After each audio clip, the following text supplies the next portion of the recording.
Samajwadi party के मुखिया अखिलेश यादव के लोकसभा चुनाव लड़ने की अटकलों पर अब पूर्ण विराम लग गया है। अखिलेश यादव के कन्नौज लोकसभा सीट से चुनाव लड़ने की बात कही जा रही थी।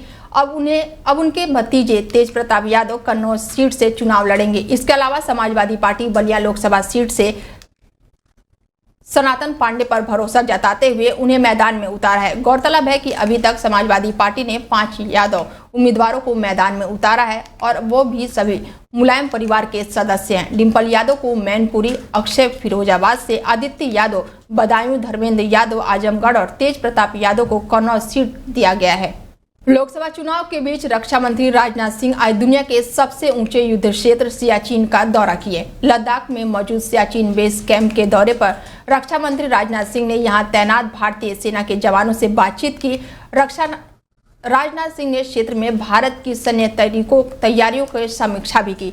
रक्षा मंत्री राजनाथ सिंह ने सियाचिन बेस कैंप में युद्ध स्मारकों पर जाकर वीर जवानों का पुष्पांजलि अर्पित की और उन्हें श्रद्धांजलि दी। राजनाथ सिंह ने सियाचिन में जवानों को संबोधित करते हुए कहा कि मेरे अनुसार दिवाली का पहला दिया, होली का पहला रंग और भारत के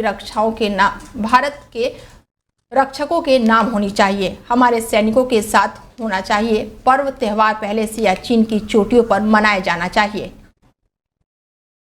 हम सब जानते हैं कि भारत में एक परंपरा है कि जब भी हमारे यहाँ कोई शुभ अवसर आता है तो उसकी शुरुआत हम अपने आराध्य देव की पूजा अर्चना के साथ करते हैं। हम भोज भी करते हैं तो पहले ईश्वर को भोग लगाने की हमारे यहाँ विधि होती है, उसकी परंपरा है। भगवान को भोजन अर्पित करने के बाद यदि घर में कोई श्रेष्ठ जन आया हो, कोई संत महात्मा आया हो या फिर पुरोहित आए हों, गुरु आए हों, तो उसके बाद उन्हें भोजन अर्पित किया जाता है।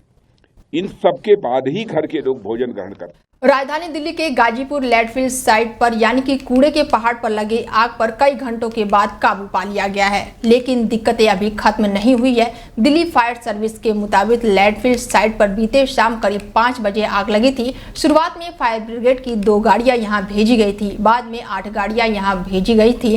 पूर्वी दिल्ली लोकसभा सीट से आम आदमी पार्टी के उम्मीदवार कुलदीप कुमार ने गाजीपुर लैंडफिल साइट पर लगी आग बुझाने का दावा किया है। हालांकि आग की वजह से लैंडफिल साइट के आसपास रहने वाले कई लोगों को काफी दिक्कतों का सामना करना पड़ रहा है। इस बीच सियासत भी खूब हो रही है। दिल्ली बीजेपी अध्यक्ष वीरेंद्र सचदेवा ने कहा कि मुख्यमंत्री अरविंद केजरीवाल ने 2023 तक 3 लैंडफिल साइट बनाने का वादा किया था, लेकिन भ्रष्टाचार का खेल खेला गया है। जब बीजेपी सत्ता में आएगी तो 1 साल के भीतर 3 लैंडफिल साइट को हटा दिया जाएगा।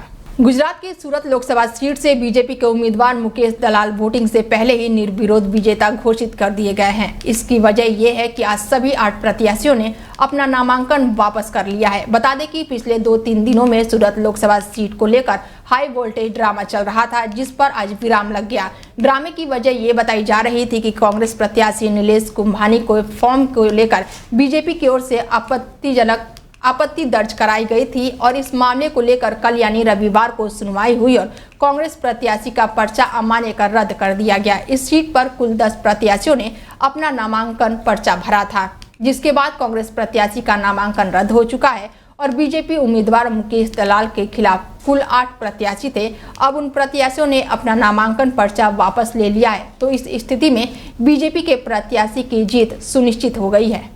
राष्ट्रवादी कांग्रेस पार्टी यानी कि एनसीपी ने आज लोकसभा चुनाव के लिए अपना घोषणा पत्र जारी कर दिया है। घोषणा पत्र के पार्टी के राष्ट्रीय अध्यक्ष अजीत पवार ने कार्यकारी अध्यक्ष प्रफुल्ल पटेल, प्रदेश अध्यक्ष सुनील और वरिष्ठ मंत्री छगन भुजबल की उपस्थिति में जारी किया। घोषणा पत्र में किसानों को उनके अधिकार के रूप में न्यूनतम समर्थन मूल्य का समर्थन देना और उन्हें उनकी सुरक्षा का आश्वासन देना है। एनसीपी ने किसान सम्मान निधि के तहत किसानों को सालाना दिए जाने वाले 12,000 रुपये के अनुदान में वृद्धि की मांग की है, जिसमें केंद्र से 6,000 रुपये और राज्य सरकार से 6,000 रुपये शामिल है। इसके अलावा पार्टी ने मुद्रा योजना के तहत ऋण को 10 लाख रुपये से बढ़ाकर 20 लाख रुपये करने का प्रस्ताव दिया है।